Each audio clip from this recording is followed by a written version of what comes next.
Welcome everybody to the second tutorial in this course. Today we will be discussing how to write CSS and JavaScript. So CSS will be used to style our web page, and JavaScript will be used to make it more interactive. We will also be discussing a bit about socket.io, which is a JavaScript library that is used to connect to a backend. We'll do very simple backend stuff today, but just so you can have a feeling about it, and you can play with it a bit more yourself if you want. And in the next tutorial, we'll be discussing Vue.js, which is the library we will be using to build the website in our project.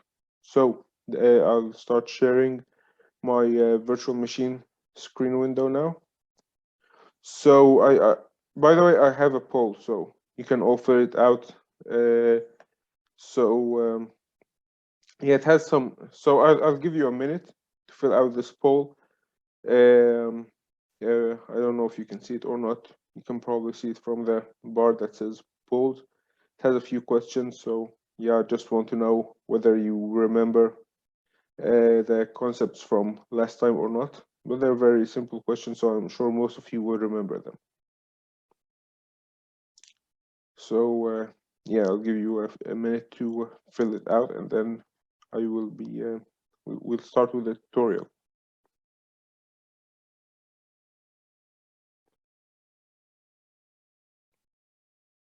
Okay, so it doesn't say poll in the bar. Okay, so if it doesn't say, then maybe it just shows for me. So if you can't see it, then yeah, okay, let's just skip it for now. I'll actually discuss the questions with you very quickly. So one of the questions says, what do we use CSS and JavaScript for? So I'm sure you all know CSS. I just said even would style the website, and JavaScript would make it interactive. By the way, I think some of you have their mics on while they're typing, so it would be nice if you turn it off. Thank you. So a class has to be unique, of course. Okay, so yes, you want the code from the last tutorial. Okay, I'll try to upload the code from last tutorial and this tutorial with the recording today, hopefully. No problem. So, okay, so yeah, I'll upload the code today. Do you want the code together for all the tutorials? The code for this tutorial will build on last tutorial, so I think it would make sense if I just bundle them together. It's not a big problem. So the question, okay, yeah, you're welcome. So the second question: a class has to be unique. Of course, a class doesn't have to be unique, but an ID has to be unique. And is H6 a larger header than H1? I'm sure you all remember H1 was the largest one, the largest heading. And we create a hyperlink using the A tag with the href attribute. So let's actually start by looking at the website we built last time. So I changed a few things, but overall it should look kind of the same. So first thing I did was add this image, which is a logo for Burger Shot. We'll use it in I'll show you what we'll use it for in a moment. I removed all the style attributes, so you'll see that the images are the width has not been modified, and I've changed a couple of things in the code as well that might not be visible. So the first major change is I added an empty paragraph here. We'll see what I will use it for later. I've added like a wrapper div around all the burger, the divs that contain the burger data. So a wrapper div around all of those. And yeah, I've added around. So around each of the fat values, so increase fat by 2% or 1% or 3%, around each of those values, I've added something called a span. So a span is just like a div. It puts something in like a tag to, so you can modify it later on, but the difference is a div would create a new line because it's a block element. So what block element means, it would create a new line, but a span doesn't create a new line because it's an inline element. We'll see how we'll use those in a minute. So the last change I've did is add a class for most of the different stuff, or an ID. So this div that contains all of the header information is called the header div. Each of the ones that contain burger information, I call them a BurgerView div. You can actually create multiple classes, so every element of those would belong to two classes.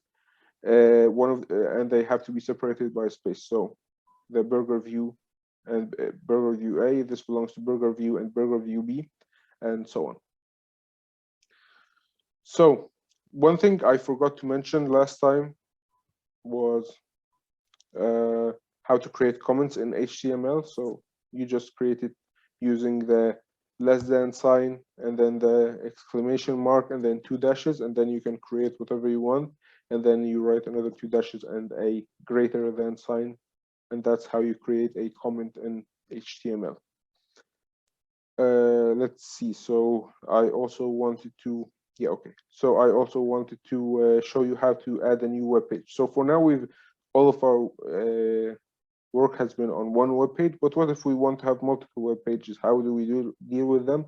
Well, that's actually very easy. So let's add a link here. So it's called href, as you all remember, and then you just write the location of the second web page related to the first web page. So it would be let's call it index2.html, and then click me. But so it should send us to a website called index2, but there's no index2 here. So we just create a file called index2.html, and we just put something that will allow us to go back easily. So href equals index.html, go back. So let's just have a look at how this would look. So we have a button that says click me. We click it, it sends us to index2.html, which isn't loading for some reason. So, but then it's actually not sending us to index2.html. So just a second.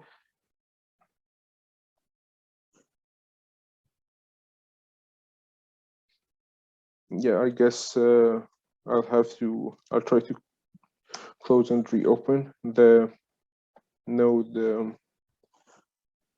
server and see. But yeah, I mean, you get the idea. You have two pages, or you can have more pages, and you can have them point to each other. So yeah, so you press click me, it sends you to the second page. You just press go back, and yeah, you can redirect yourself to other pages. But we don't need this for now. I'm just showing you how to create multiple pages and move between them. I'm sure this is easy stuff, but it's good to keep in mind. So if you remember last time when we wanted to style our web pages, how did we do this? Well, for example, we had this image in the button that looks way too large. As you can see, we wanted to make it much smaller so the button would look reasonable. So this is a button.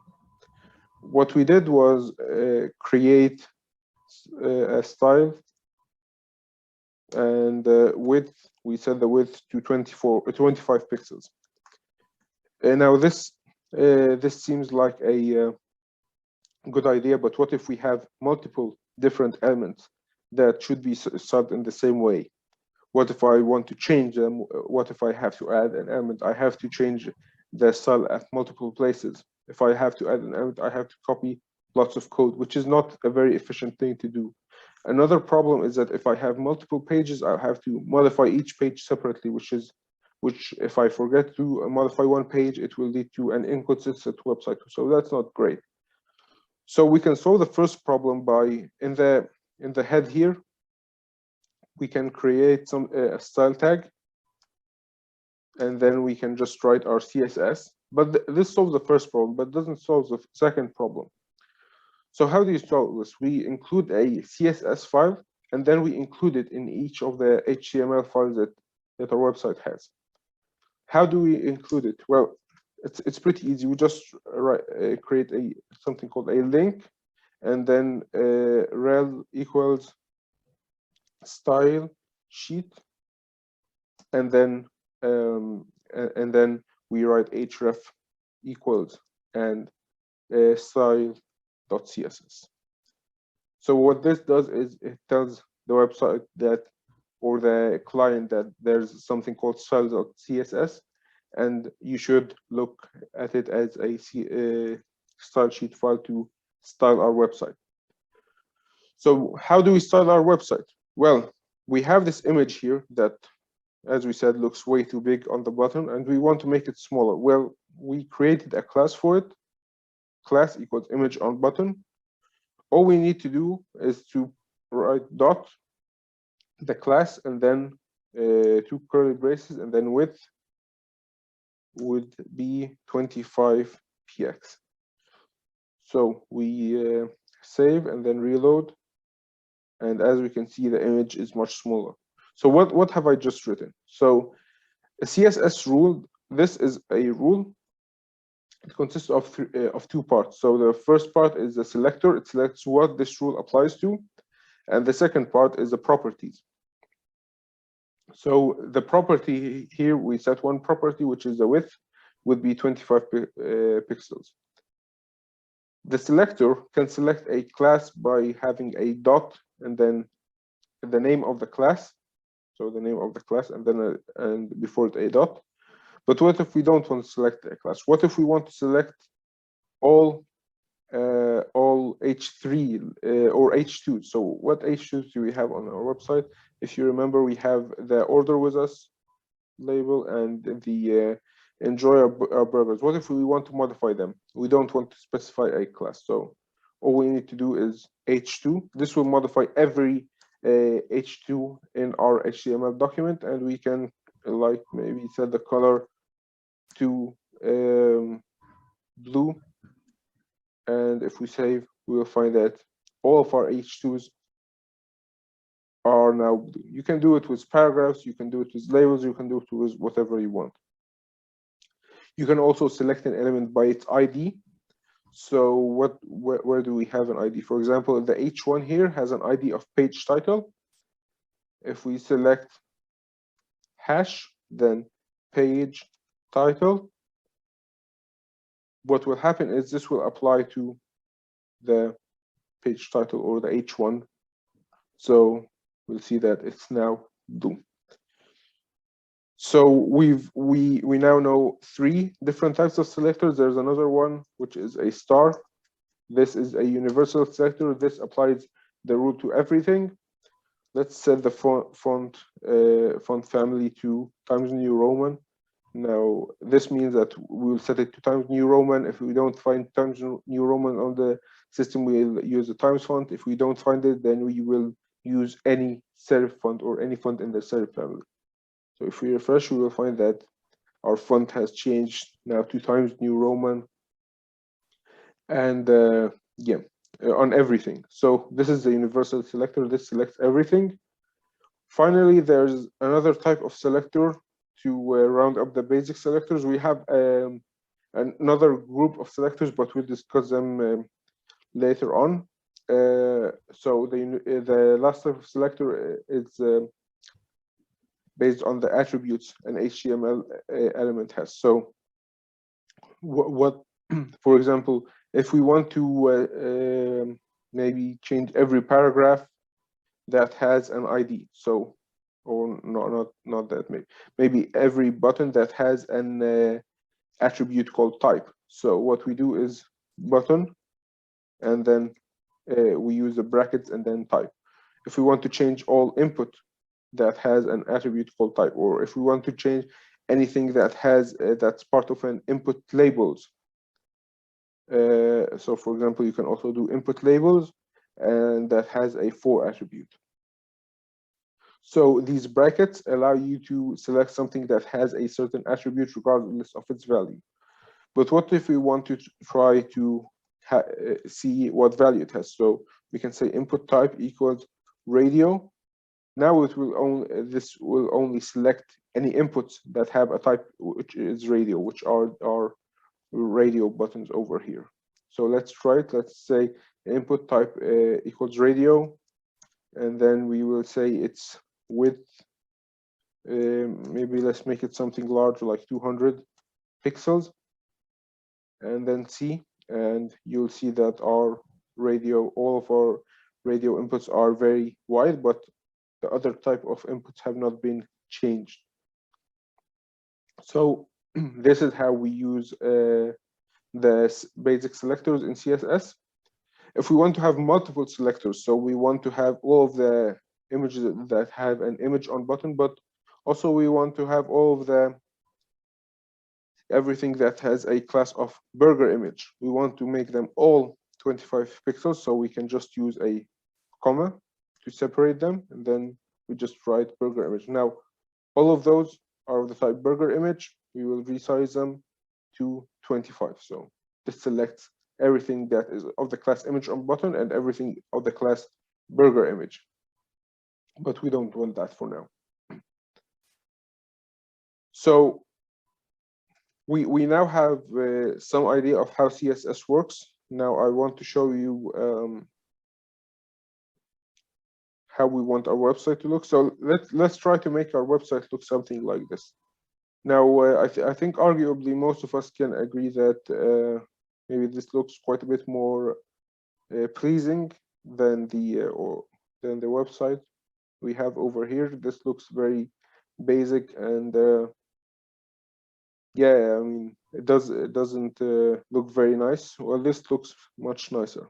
So let's say the designer sent you this design and wants you to implement the website and make it look like this.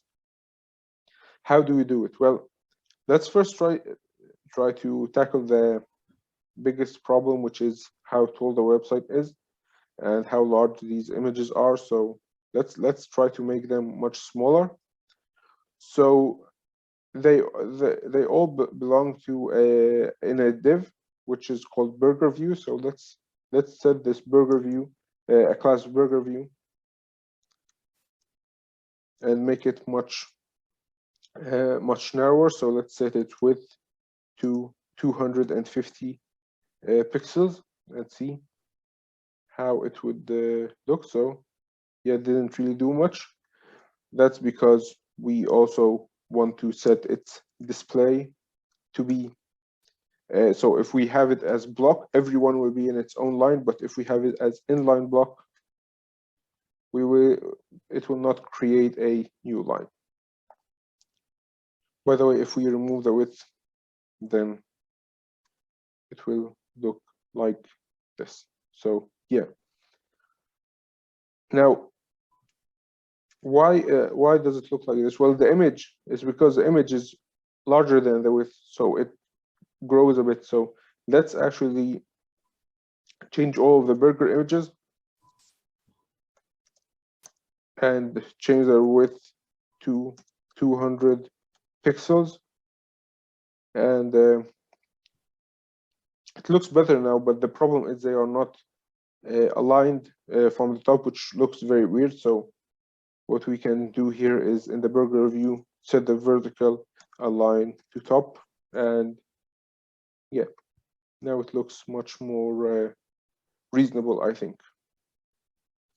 Let's add some border here to this enjoy our burgers part, and a background color. So this was part of a section. If you remember, we set it in a section called burger info. So, but the section has we gave it an ID, so not a class. So burger info, background color, let's set it to maybe crimson, I don't know. And then let's set its border to dotted and its border radius, just to make it look a bit more rounded. Let's give it a border radius of 25 pixels. So yeah, I think it already looks much better now, but these fat ratios really stand out. And yeah, we don't want people to know that the burgers increase their fat much. We want to hide this information a bit from them. So the fat percent, I gave each of the burger percentages in a span, I gave them a class name of fat percent. So let's change it to maybe the color. Let's set it to red, so it's not very visible on the crimson background. I guess that's that looks better now, or maybe worse. I don't know. Now we can see that the enjoy our burgers and the name of the meal and the image, all of those are very, very close to the border. Now now let's talk a bit about the box model. So every element in HTML has its content surrounded by a padding. This padding shares the background with the content. Around them will be a border. So we have the border, and then there will be a margin to keep elements from each other. But of course, the margin, it doesn't share the background color. So if we want to add a space between these, what can we do? Well, we'll use a padding for this whole section. So let's add a padding of 25 pixels. And yeah, it looks much better now. So as we said, the padding is inside and the margin is outside and the border is between. The padding on the top is a bit large, I think. So let's make it a bit smaller. So you can add 0 pixels here. So what this means is that the top and bottom will have 0 pixel padding, while the left and right will have 25 pixel padding.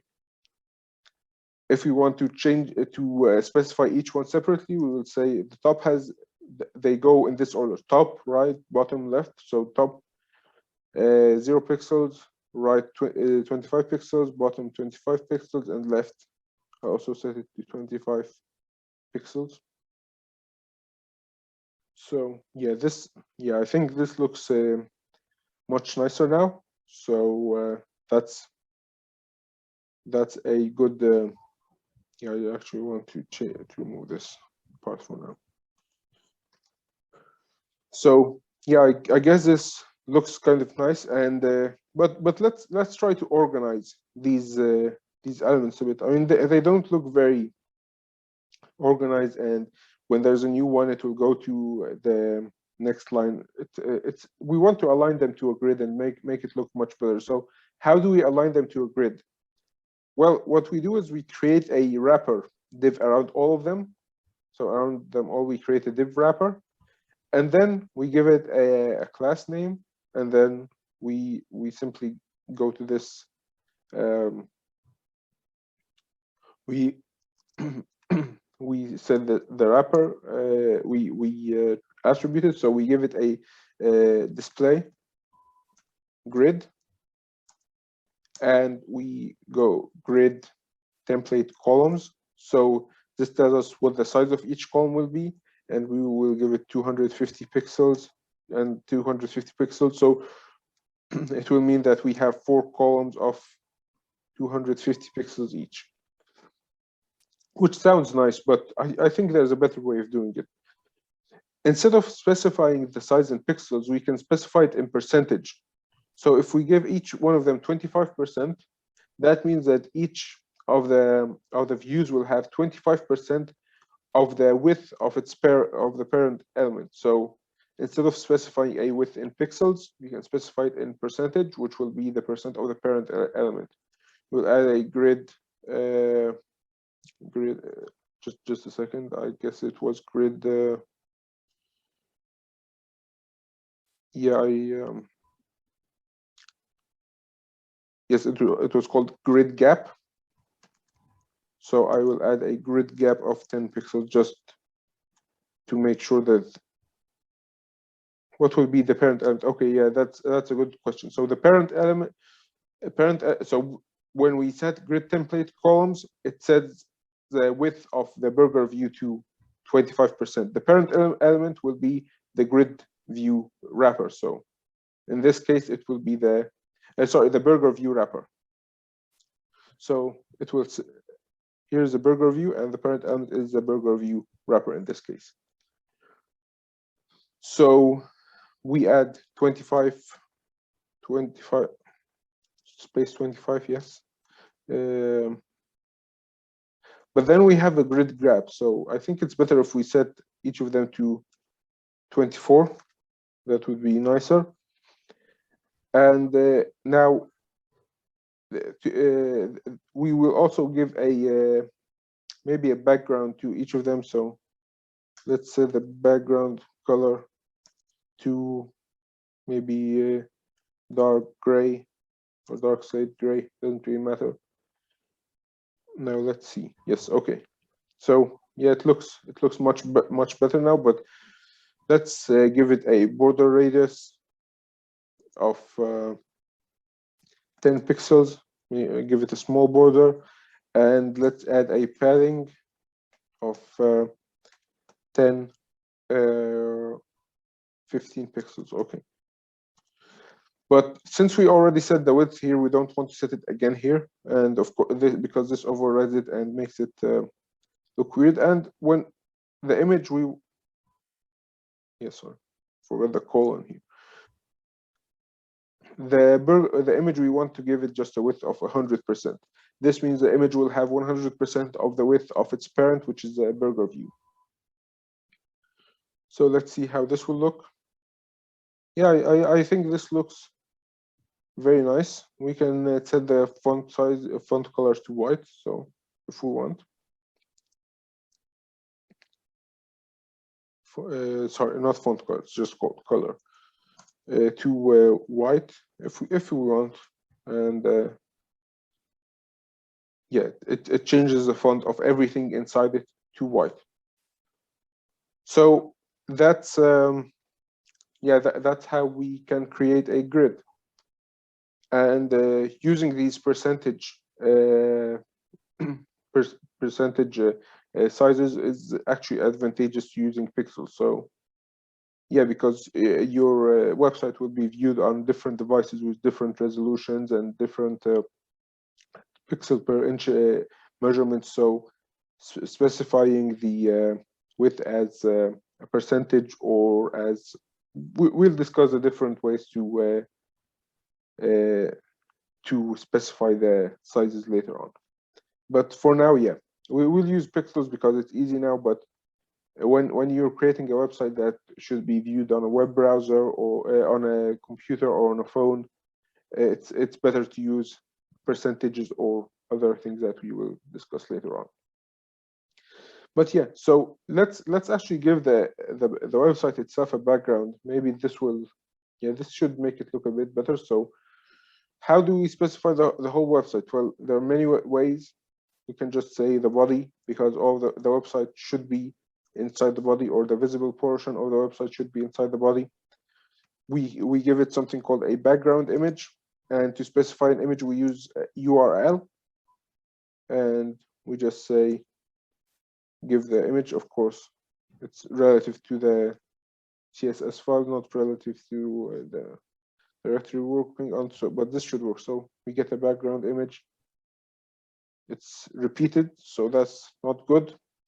And when we scroll, it scrolls with us. We want it to be fixed when scrolling, so that's something. And we want to stretch it to fill the whole background. So background repeat, we'll set it to no repeat.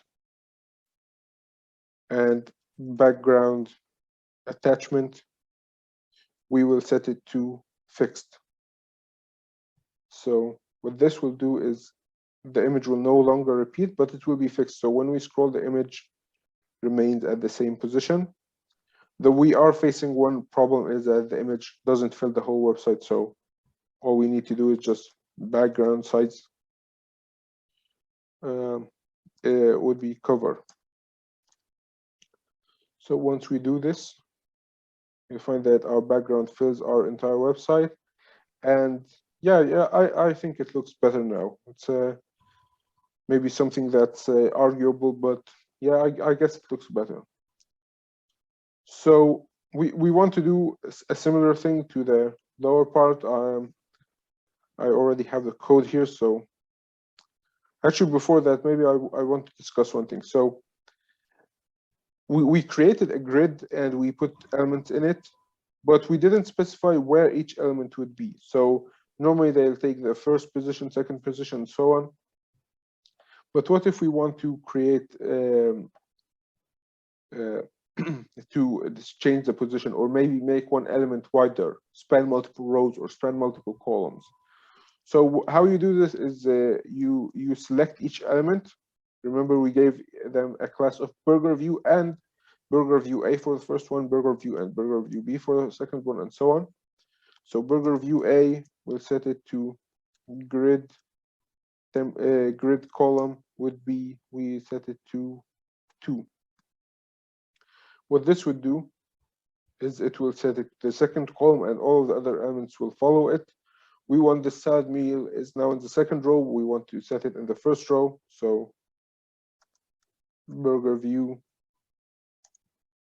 D, we would set its grid row to be 1. So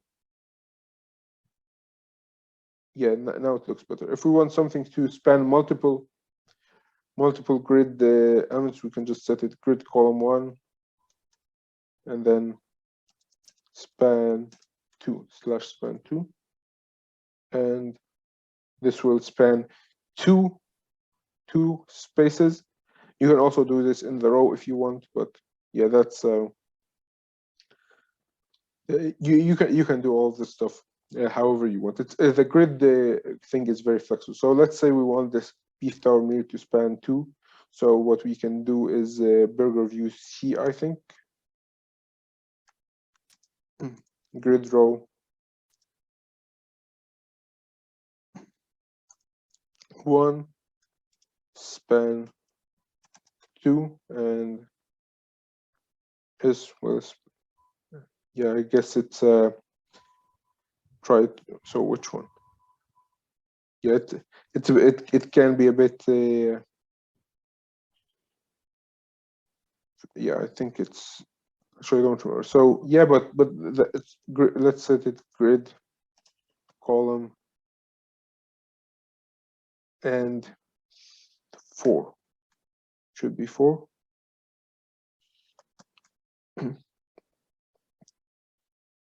Yeah, so yeah, this one spans 2 rows now, and this one spans 2 columns. So yeah, you know how you can modify a grid. This is useful for elements that don't have the same size, but since we're using stuff that's the same size, we can just comment this out. And by the way, the reason why I hate CSS comments is because an inner comment would cancel the outer comment. So you'll have to remove the inner comment so it doesn't end the outer comment. So we want everything to go back as it was. And yeah, so let's start the lower part. I guess you have seen how we have done the upper part, so I'll just copy the code. Don't really think something that's very interesting to write, so just give it a quick background. As you can see, we don't have spacing between them, so I think it doesn't look very nice. To make it look nice, what do you remember what we modify? So when we want to add something inside, we add padding. When we want to add some space outside, we add to the margin. So we set the margin here to 10 pixels. By the way, the margin, when we just specify one value, it specifies it in every direction. And yeah, now I think it looks way better. There are a few things that I also still want to discuss. So as you can see, those text boxes don't look aligned, which makes them not look very attractive in my opinion. How do we align them? Well, we go to the labels are the reasons they're not aligned. So we just add set a width to the labels, but we have to set them first as inline block elements. So they are all grouped in one class input labels. And we can set the display to inline block and width to 100. And so let's say 100. And then we say EM, which means 100 font characters. So yeah, this so we set it a bit to different. So let's just set it. Yeah, 10 EM. 100 was a bit too large. So 10 EM would mean this is like the width of the font, and yeah, we just set them all to one width, and then the text boxes look a bit aligned. So that's much nicer. We can also use VW or VH. So we can use VW, which is 1% of our current width of the whole page. 10 VW means 10%, so the width will be 10% of the current page. 10%, as we can see, isn't enough, so let's give it maybe 12% or 15% even. Yeah, so this VW is much more scalable, I think, to compared to pixels, or you can use VH, which is to align things from a height compared to width. So yeah, that's one thing. I think there's yeah, just two parts. So yeah, I want to discuss a new type of selector. So if you remember, input type equals radio. I'm sure you remember that this selects all input which have an attribute that says type and its value equals radio. And then what we do is we can add a plus here. So what the plus does is say when we have an input that has a type equals radio, that is followed by a label. So like when we have this radio followed by a label, or we can specify it in a different way. We can say input type equals radio, that's followed by meal select text. The label type is meal select text. So you can say meal select text if you want. What this would modify is the second element. So whenever we have an input type equals radio, that is followed by a meal select text, or we can say label. But of course, we remove this. What we want to do is have its color to be violet, maybe. I don't know. This is already violet, so that's not a good idea. Yeah, I guess sea green, maybe. I don't know. So sea green. So as you can see, we have multiple labels, but the only ones that were started were the ones that follow an input type equals radio. That's a very important selector. So another type of selector. So here we have the combination selector. What if we have a space? We'll discuss the space when we're studying the header. But if we have a space, it means when it has a children. When it's a plus, it means the following element. When the following element is a label, we start the label. Another type of selector is called a pseudo element. So a pseudo element is an element that has a specific characteristic or such. So when we say checked, this means that whenever we have an input that has an attribute type equals radio that is also checked and followed by a label, we will set the label color to sea green. So I hope you can predict what will happen, and whenever we have selected a radio button, then the text after it will be green. So you can also change it like dot meal select if you want. So it doesn't have to be like this. It could be a class or could be whatever. So that's called a pseudo class. A pseudo element is very similar to a pseudo class. So you can say paragraph and maybe first letter, for example. So whenever we have a paragraph, its first letter, we can say set its color to, or maybe set its font size to 100 pt. So 100 pt is you specify font size. And as you can see, we have a paragraph here, and always its first letter will have a much larger font size. So that's a pseudo element, and this one is a pseudo class. So yeah, these are the important selectors. Doesn't look correct, but so let's change back. But yeah, let's actually finish the last part of the website before we move on to JavaScript. So yeah, this doesn't look great, but it's a logo of the restaurant. So let's just keep it like this. So how do we do this? How do we put the text on the image and make the image fit the whole width and so on? So let's select the image, but let's select it in a different way. As we said before, if we have a header and image, what will this select? This will select any image that is inside of a header. So any header that has an image that is its child, it will select the image. And let's set its width to 100%. So it will fill its parent element, which is a header.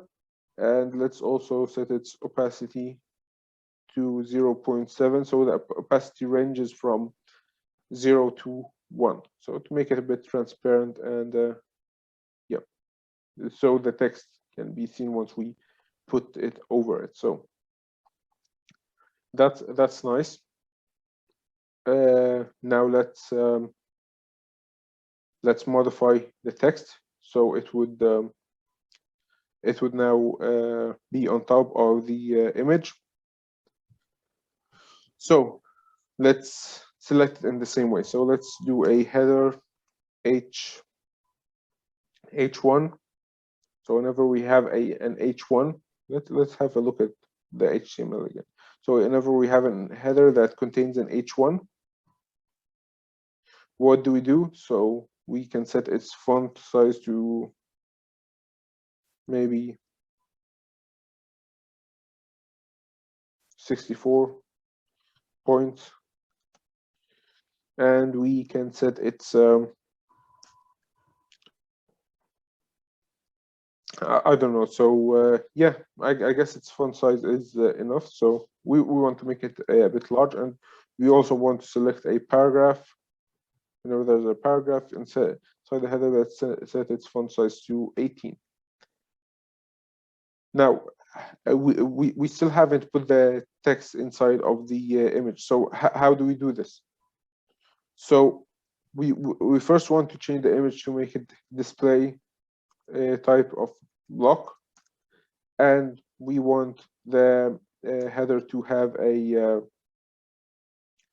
top position, first position to be absolute, and we want its top to be so the position from the top will be maybe 25%, and the left would be 50%.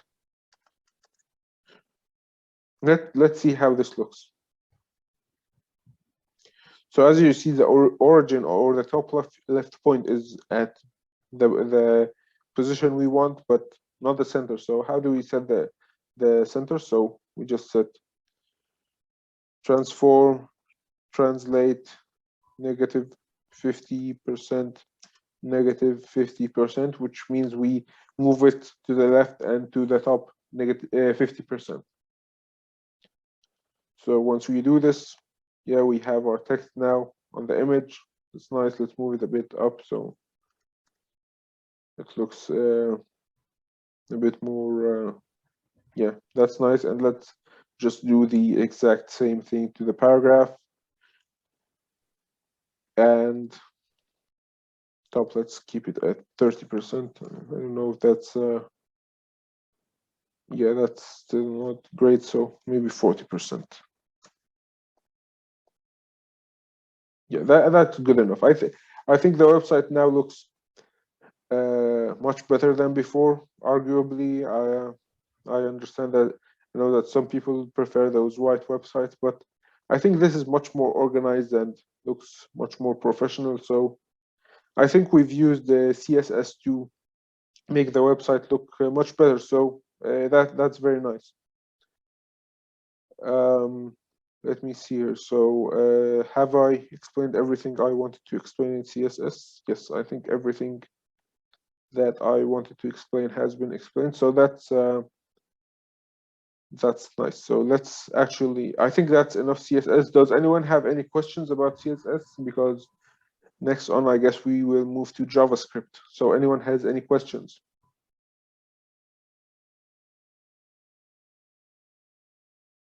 Okay, so I'm glad everybody understands CSS. It's actually very simple and not really complicated at all. So yeah, that's nice. So let's actually try some JavaScript and see how to write some JavaScript. So JavaScript is used to run code, like the code we all have written before. Most of us have, like Java or like C++ or C.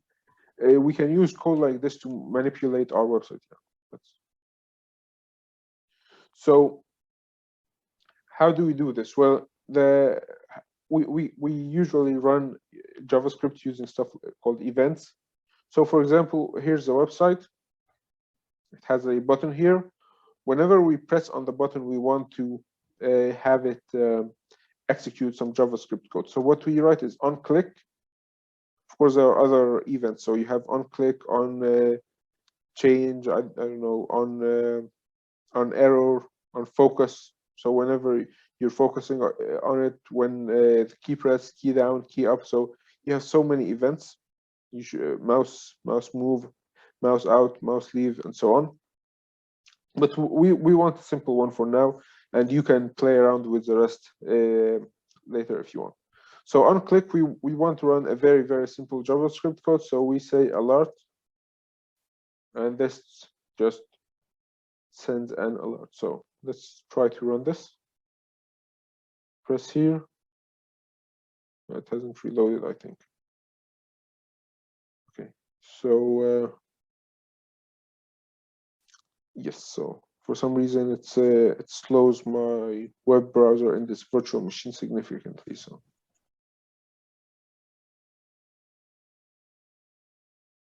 hopefully, yes. So the alert at least works. So that's nice. It hasn't loaded the CSS for some reason. So that's yeah, okay. Now it's loaded. So we can also do something called alert or alert and say hi if you want. Of course, I've done a mistake here. We use the double quotes for the attribute, so we shouldn't use the double quotes inside because that's obviously bad.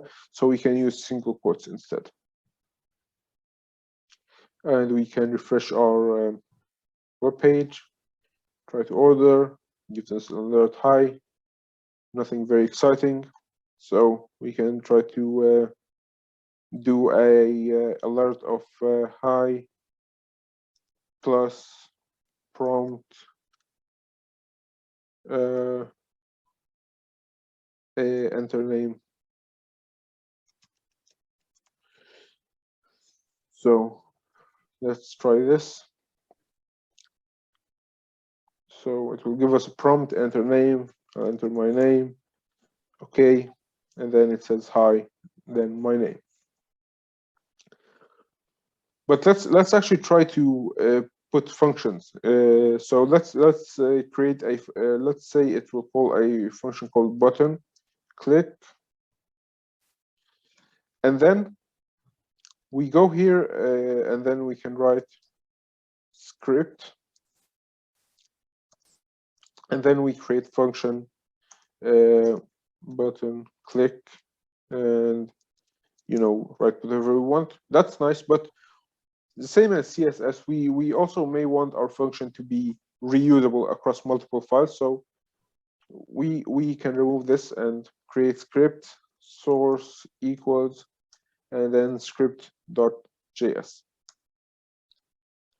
And then we create a function here called button click. Yes, I forgot about function.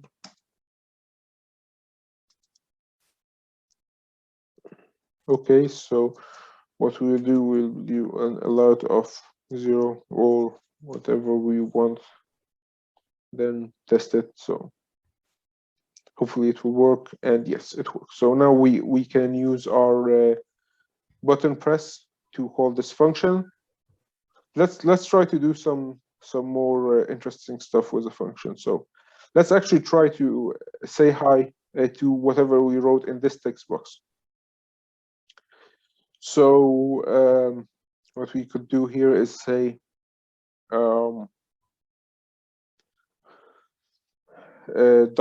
document dot get element by ID. So what this does is it gets an element from the document from its ID. So the ID of this text box is actually called username. Sorry. And then so we enter the username. We call it TB, which is text box. And then we do an alert of tb.value. Okay, sorry, tb.value. So let's try it. So name is Ahmed. By the way, there's I want to make these text boxes have a rounded edge just to make them look nicer. So text input.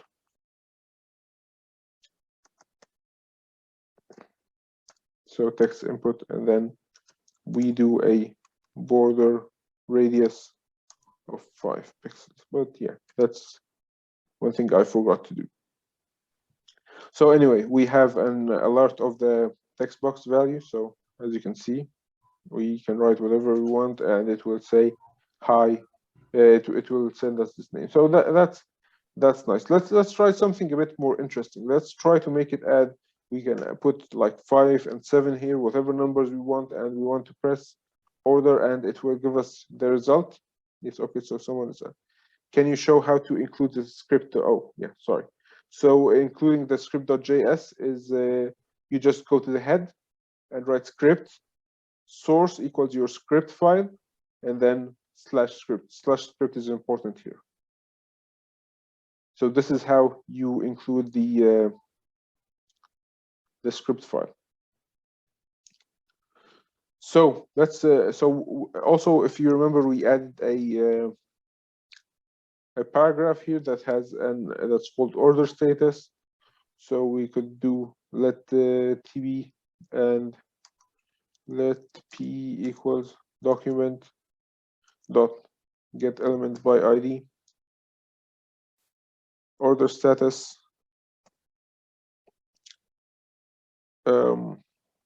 Let's say here, so let x equals parse int tb value. So this is, we compare it to an integer. Let's do the exact same thing again.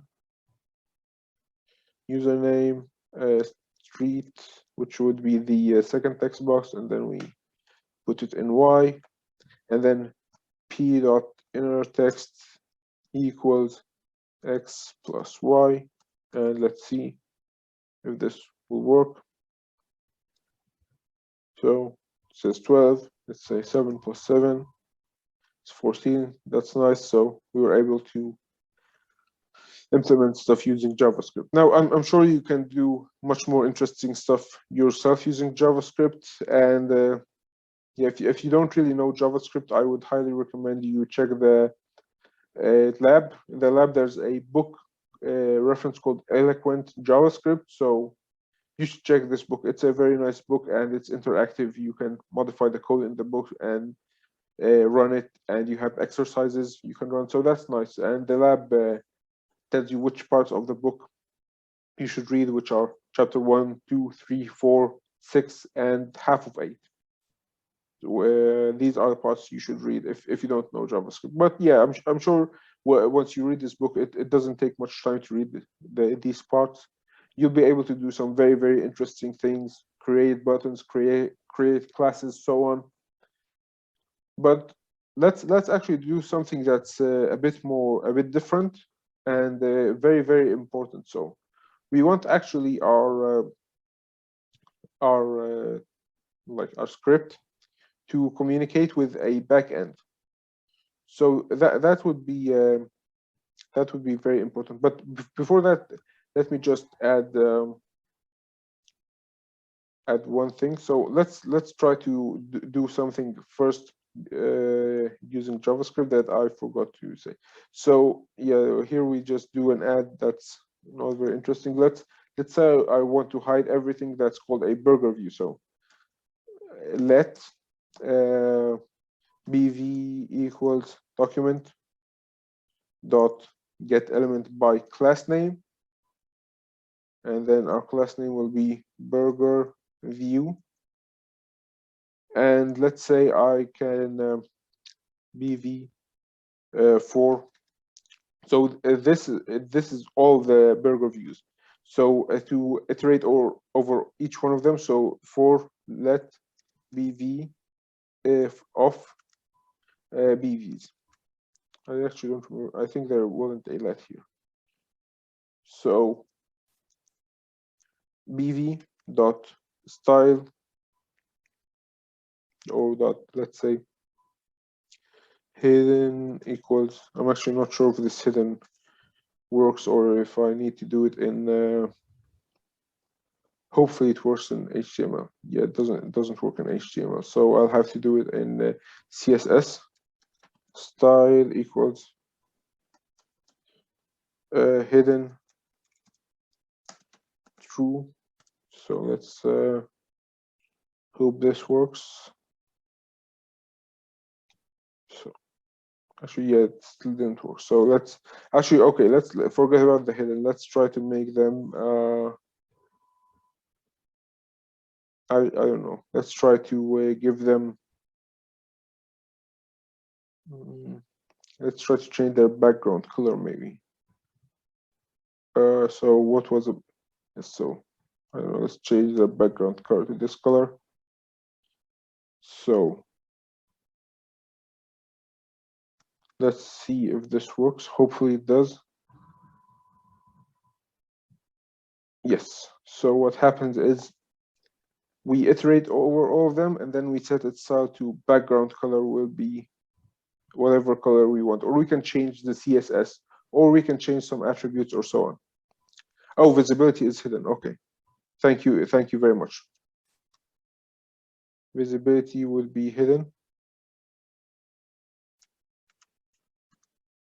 Yes. So thank you for letting me know. Yes. So now we hid them as you said. So that's very nice. But yeah. So let's move on to the sockets part. That's a very important part. So what the socket would do is will allow us to communicate to a backend, which is which is very useful. It allows our web page to do some very, very interesting things. So let's build a very, very simple example and see how this would work. So first thing we want to do is include our sockets library. So how do we do this? We go to our index, we go to our head, and then we include we do a script source equals socket.io/socket.io/.js. So this is what we do to include the socket.io library in our client. Now in our server, we need to do some other operations, but we'll get to this in a moment. So what we want to do is socket equals new IO.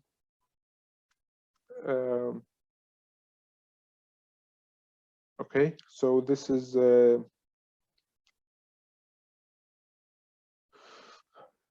const socket equals IO.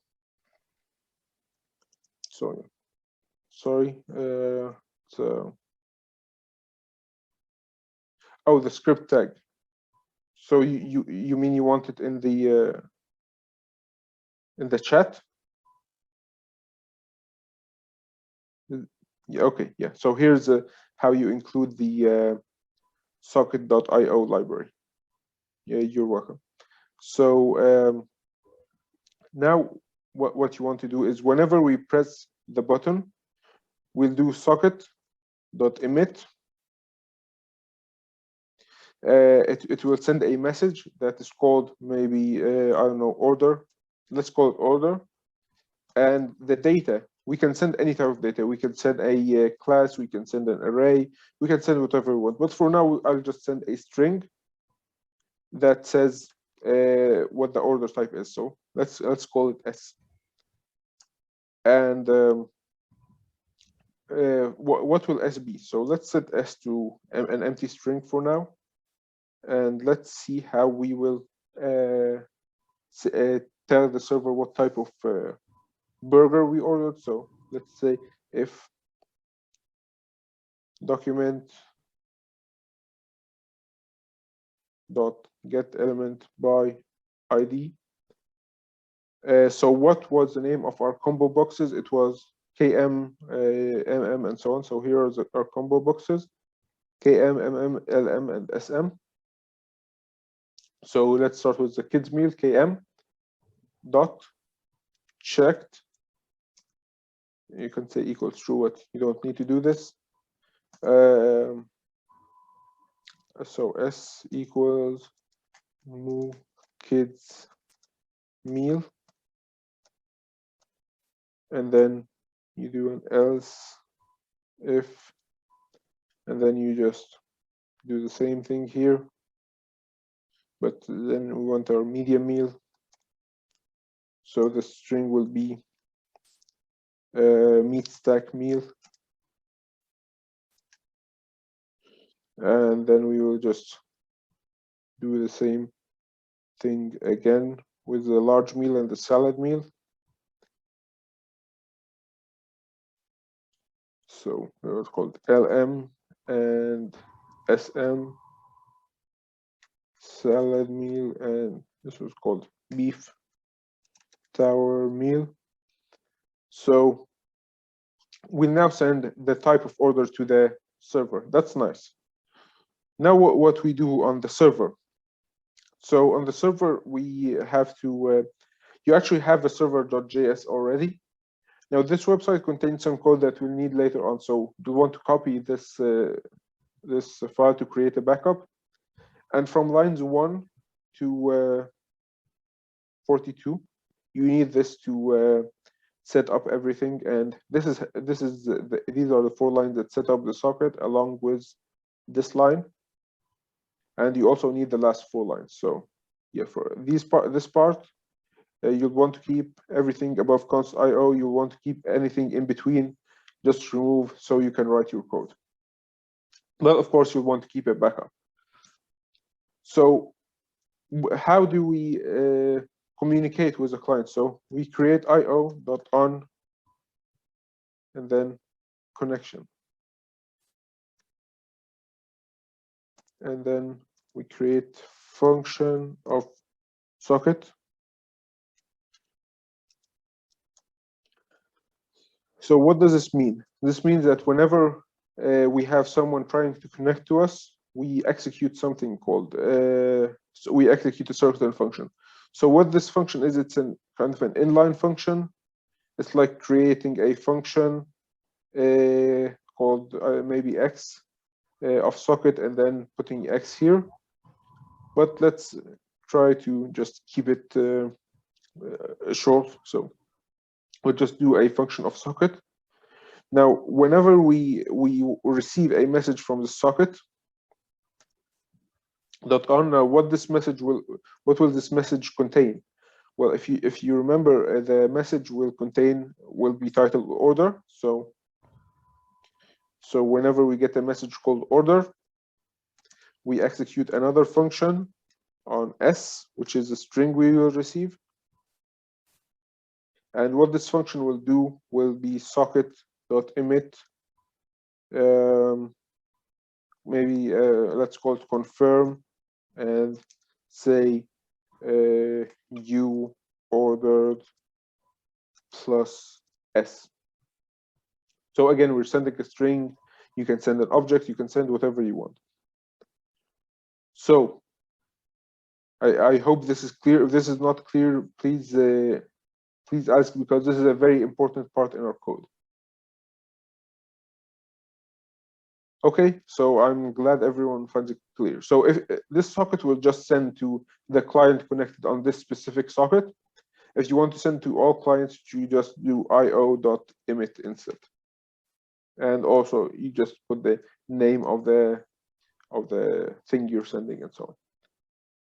Now there's one small missing part. We just want to say whenever we receive a confirmation, so we say socket.on confirm, confirm. We execute a function over S, which is a string we will receive, and this function will set, so document dot get element by ID. I think it was called order status.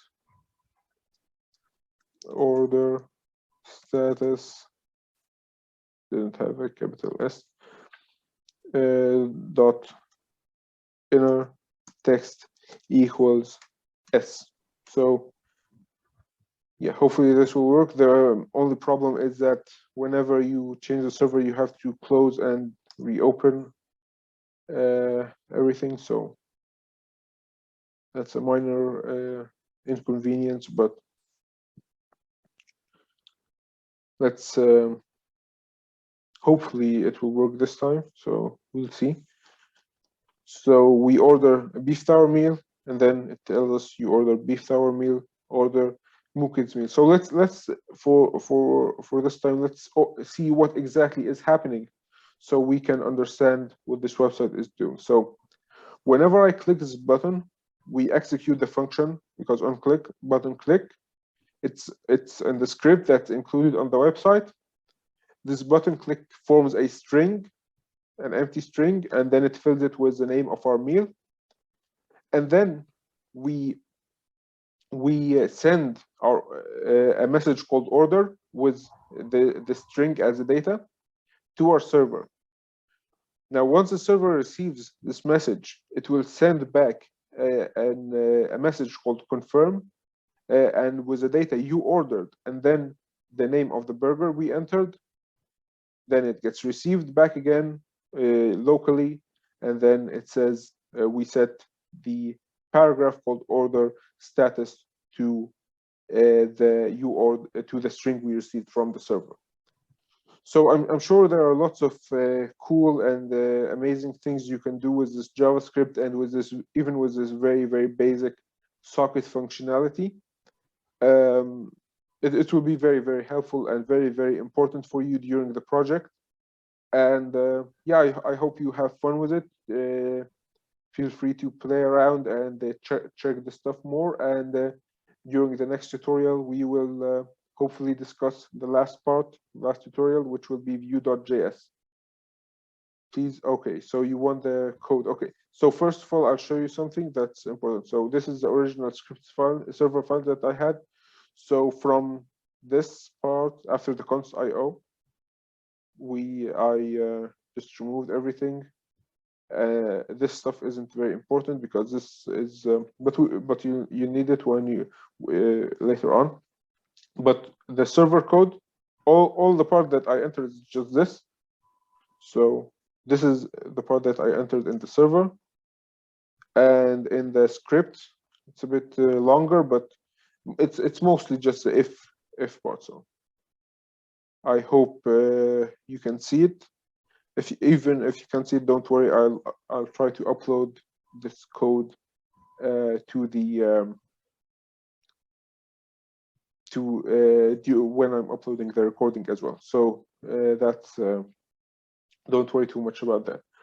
Also, by the way, I recommend you have a look at jQuery. It's a very nice library, and it will help you quite a bit when you're yeah, it just cuts off some of the development time, and if you want to use it, you can use it. But yeah, just recommend at least you have a look at it. So there's that. But before we end, I'd like to ask if any of you have any questions.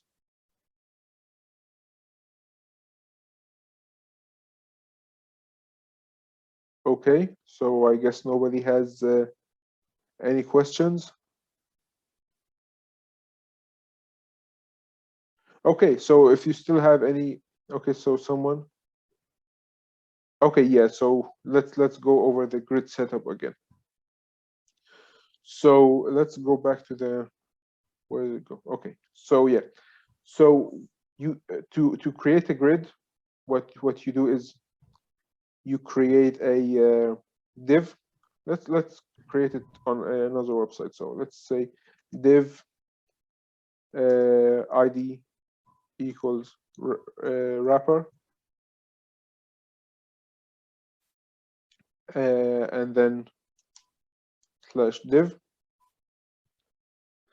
and then you create a div smaller divs. So let's create class equal box, and we also create a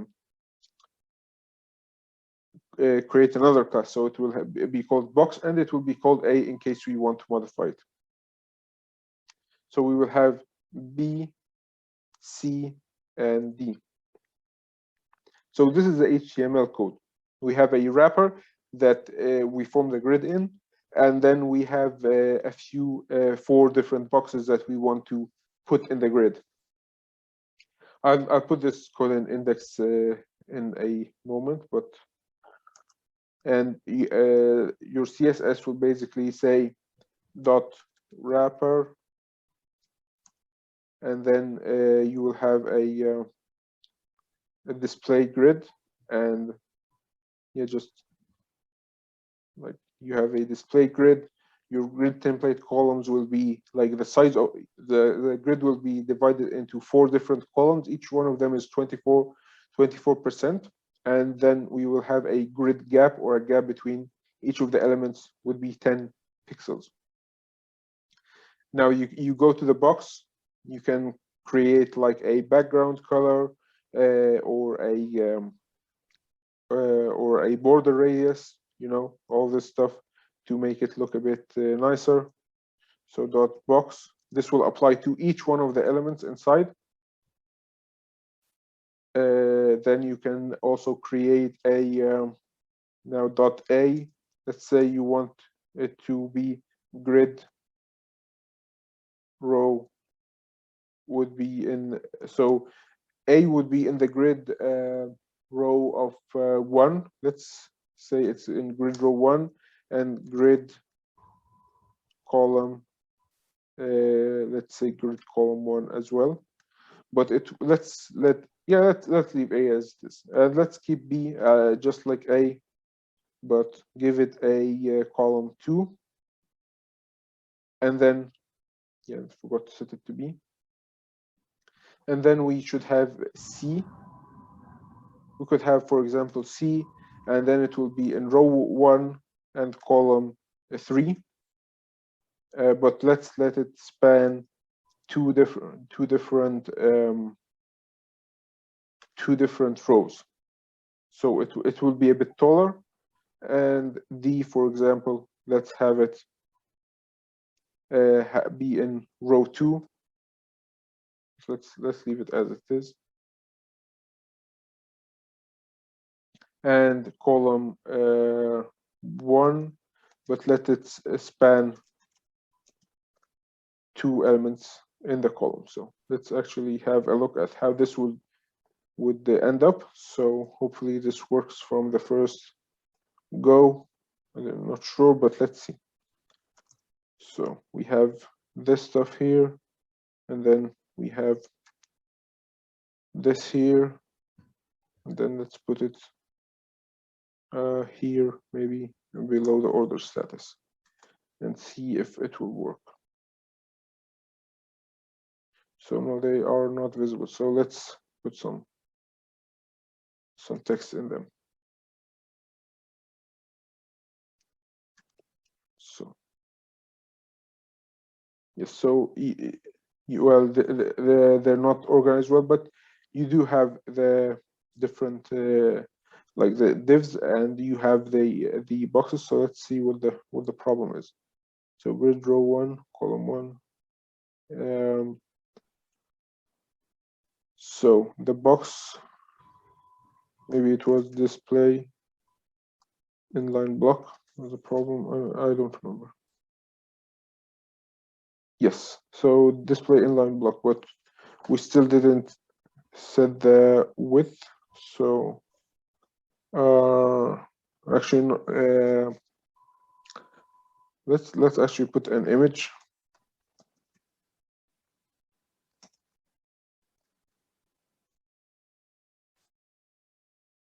So yeah, it shouldn't be public, but okay.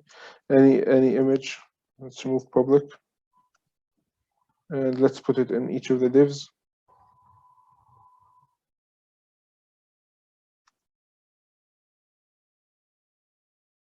So we kind of have the different divs, but the grid still is not working. So just let me have a look at my previous code and see why this isn't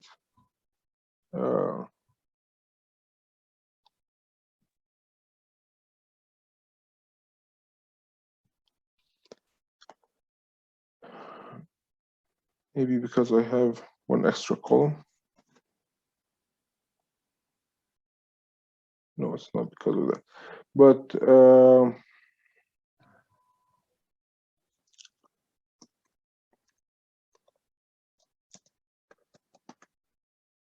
yeah, I'm guessing it's because the images